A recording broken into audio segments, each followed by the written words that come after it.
Hello, and welcome to Top Story Daily Edition. I'm JNS Editor-in-Chief, Jonathan Toth. Thanks for joining me for discussion on the most pressing issues in the Jewish world. Please like, subscribe, and give us good reviews when you listen to the show. Now let's get started. In the end, only 9 House Democrats voted against a resolution earlier this week refuting the smear that Israel is a racist or apartheid state. Still, the decision of all but the bitterest opponents of the Jewish state to swallow hard and vote for a measure that targeted one of their leaders shouldn't be interpreted as a sign that things are well between Israel and the Democrats. To the contrary, the discussion about whether Israel is racist speaks volumes about the delicate balancing act that Democrats are attempting to pull off as they navigate towards the 2024 elections. Their problem is that while their activist base and many of the talking heads and pundits who have sway over their party are increasingly hostile to Israel, they know that most Americans, including the independent voters they need to hold on to the White House next year, support the Jewish state.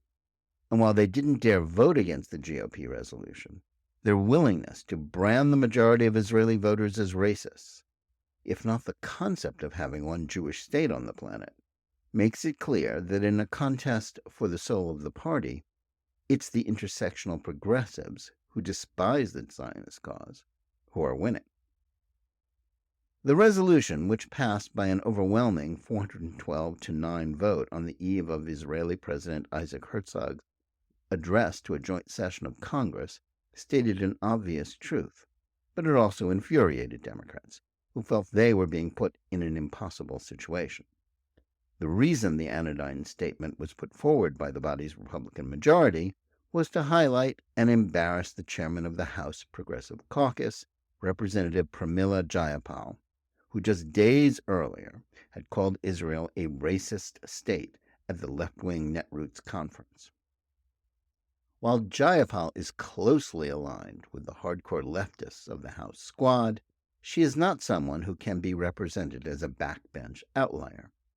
As the leader of the 103-member group that comprises approximately half of all House Democrats, Jayapal is a key Capitol Hill player. So when faced with furious denunciations, even by moderate Democrats, for her attack on the Jewish state, she issued a clarification in which she said that she didn't believe that the idea of Israel as a nation is racist, but insisted that the government of Prime Minister Benjamin Netanyahu is. The clarification, cheered by J Street, expressed support for a two-state solution to the conflict between Israel and the Palestinians. But then she disingenuously claimed that the obstacle to that was Israel, despite the fact that offers of such a deal have been repeatedly rejected by the Palestinians. Even that walk back of her attack on Israel's existence was undermined by her subsequent endorsement of a column defending her by anti-Zionist New York Times columnist Michelle Goldberg, which rationalized her stand. According to Goldberg, Jayapal's gaffe was nothing more than a case of telling the truth about a state that is led by racists who specialize in oppressing the poor Palestinians. As for the Palestinians, they have no agency. Indeed, in the narrative promoted by Jayapal and her intersectional allies, their only purpose appears to be to highlight the wickedness of Jews who, unlike Goldberg, think their people deserve to have a state in their ancient homeland, where they have a right to live and defend themselves. When House Republicans decided that it was smart politics to try to make a meal of Jayapal's decision to say the quiet part of the left-wing critique of Israel out loud, the Democratic caucus had no choice but to go along with them. Though many of them, including Jayapal, made it clear they did so reluctantly, they voted for the resolution that also promised that the United States will always be a staunch partner and supporter of Israel. If that was the sole source of controversy concerning the alliance this week, the pro-Israel community would have had good reason not only to celebrate an easy victory, but consider the vote an indication of just how isolated the anti-Israel wing of the Democrats turned out to be. In fact, Jayapal's talk of a racist state was a sideshow, and an insignificant one at that, when compared to the Biden administration's demonstration of how it defines the term pro-Israel. On the surface, Herzog's visit demonstrated that the concept of the bipartisan pro-Israel consensus was very much alive, despite the tensions between Washington and Jerusalem. The warm reception for Herzog and the numerous standing ovations he received from Republicans and Democrats had to discourage anti-Israel activists. And by highlighting the threat from Iran, condemning Palestinian support for terrorism and the inhumanity of Hamas, the need to expand the Abraham Accords, and correctly characterizing anti-Zionism as a form of anti-Semitism, Herzog used the stage he was offered to make points on which there is a broad consensus in Israel. The Israeli president also tried to strike a delicate balance between his obligation to stand aloof from his country's politics, while still signaling to his own political camp on the left, which he hopes to lead again when he, sometime in the future after he leaves the presidency, that he opposes the Netanyahu government's push for judicial reform. While expressing confidence in the strength and resilience of Israeli democracy, he said that Israel's democracy has always been based on free and fair elections, on honoring the people's choice, a reference to the right of Netanyahu's democratically elected coalition to legislate and govern.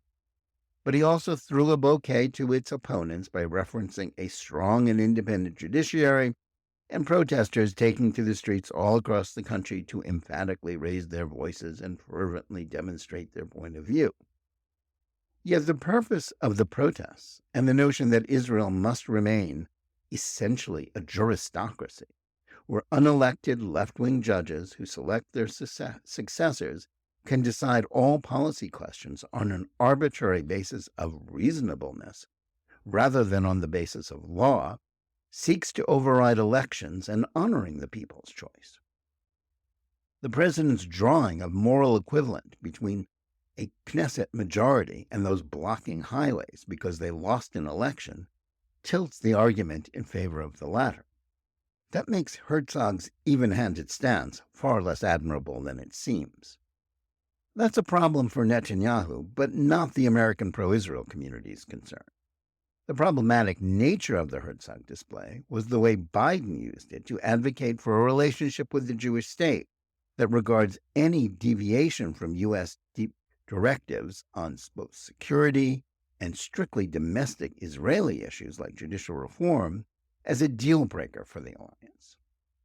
That was illustrated not only by the fuss made over Herzog, while still denying Israel's actual head of government, Netanyahu, the courtesy of an invitation to Washington, it was compounded by Biden's decision to invite New York Times columnist Thomas Friedman to the White House to deliver a blunt message to the Prime Minister.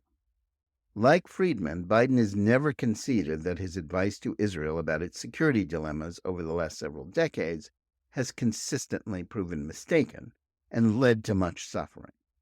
But that hasn't stopped Biden from continuing to pretend that the Land for Peace formula and talk of a two-state solution that the Palestinians don't want is still the only path for Israel to take. He doesn't want Netanyahu replaced as prime minister because he believes in a moribund peace process or in a Palestinian desire for peace.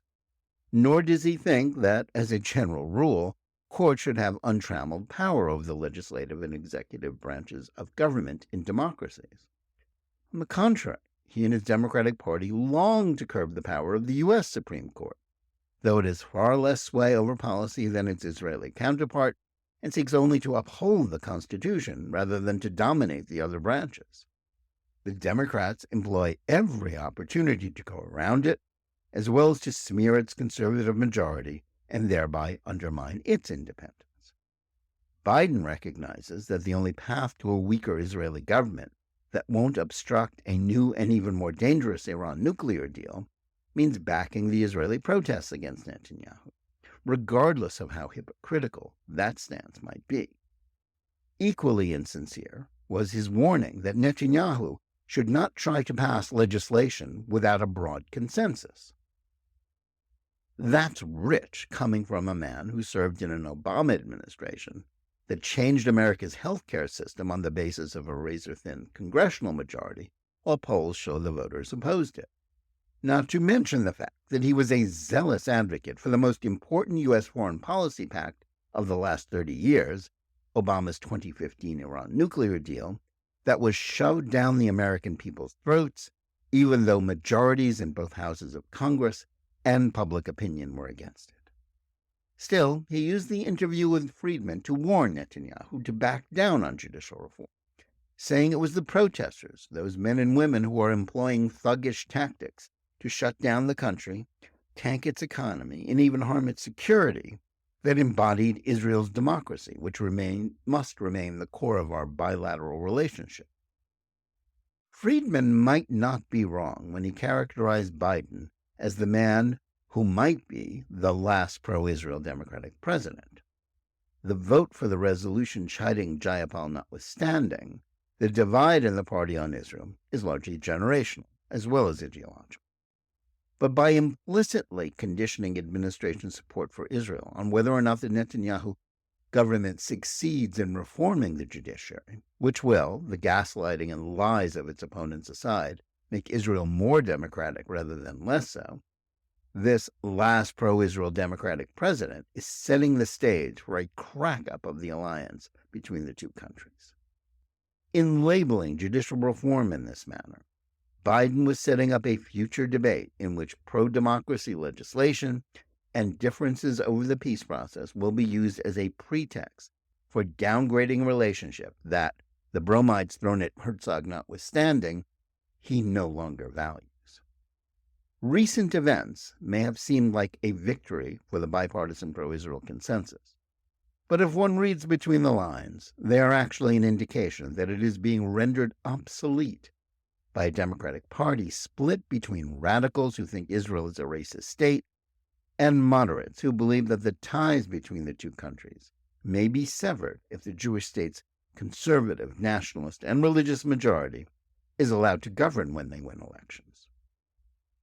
Both seem ready to label a majority of Israelis and their elected leaders as racists and authoritarians.